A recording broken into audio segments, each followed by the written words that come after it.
Ini bukan mitos. Macam mana orang Mesir bayangkan permulaan dunia? Bukan dari tanah, bukan dari langit, tapi dari air. Di Mesir purba, segalanya bermula dengan lautan purba.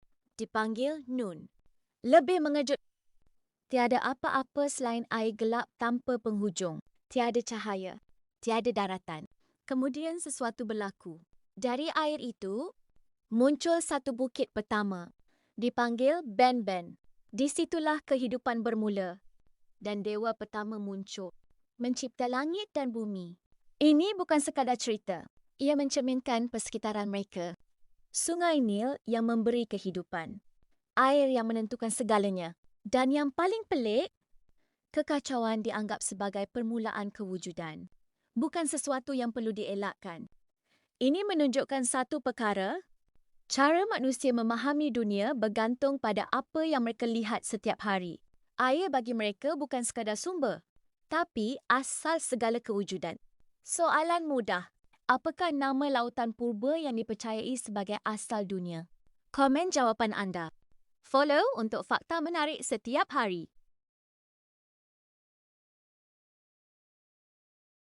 Ini bukan mitos.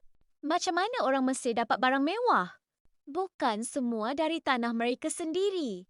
Di Mesir purba, perhiasan dibuat dari bahan luar, dibawa dari tempat yang sangat jauh.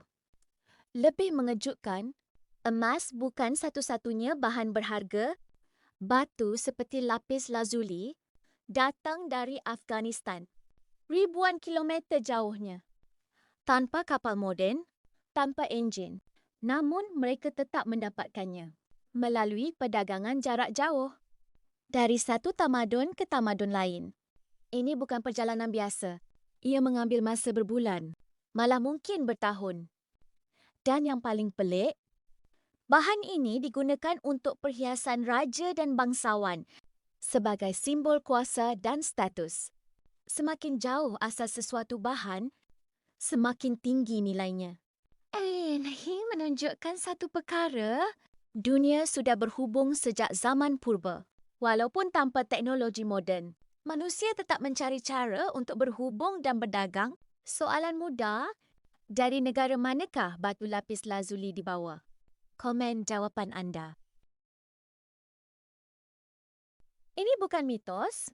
Kenapa minyak wangi begitu penting di Mesir purba? Bukan sekadar untuk berbau harum, tapi untuk tujuan yang lebih besar. Di Mesir purba, minyak wangi dianggap suci, digunakan dalam ritual keagamaan. Lebih mengejutkan, ia dianggap nafas para dewa. Asap dan bau harum dipercayai membawa doa ke langit. Ini bukan sekadar simbolik, ia wajib dalam upacara penting, termasuk penyembahan dan pengebumian. Pada zaman itu, badan juga akan disapu minyak wangi setiap hari. Bukan hanya untuk kebersihan, tetapi sebagai perlindungan spiritual. Dan yang paling pelik, orang kaya memakai kon minyak wangi di atas kepala. Ia akan perlahan-lahan cair, mengeluarkan bau sepanjang hari.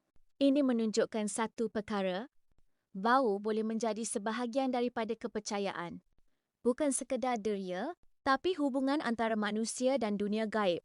Soalan mudah, apakah yang dipercayai dibawa oleh bau minyak wangi ke langit?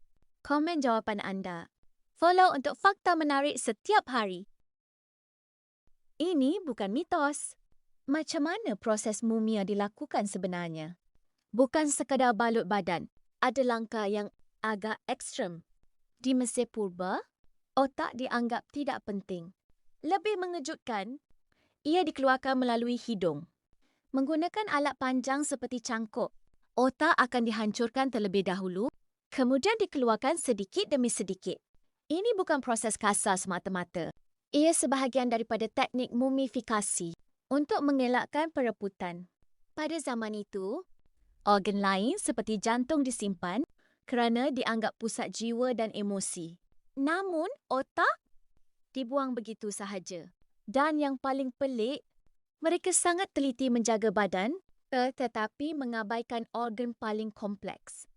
Ini menunjukkan satu perkara, nilai sesuatu dalam budaya boleh berbeza jauh. Apa yang kita anggap penting hari ini tidak semestinya penting pada masa lalu. Soalan mudah, melalui bahagian manakah otak dikeluarkan? Komen jawapan anda. Follow untuk fakta menarik setiap hari.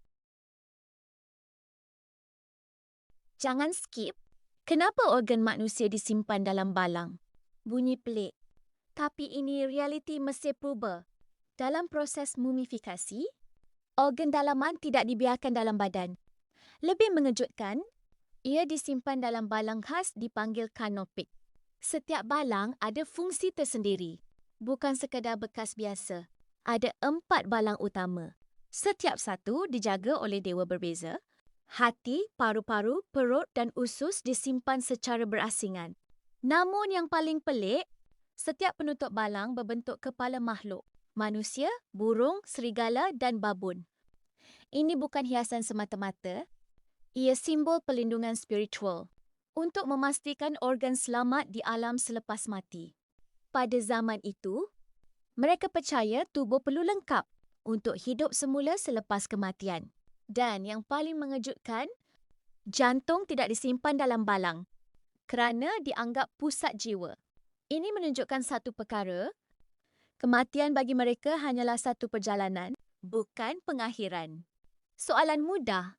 Berapa jumlah balang kanopik utama digunakan? Komen jawapan anda. Subscribe untuk fakta menarik setiap hari.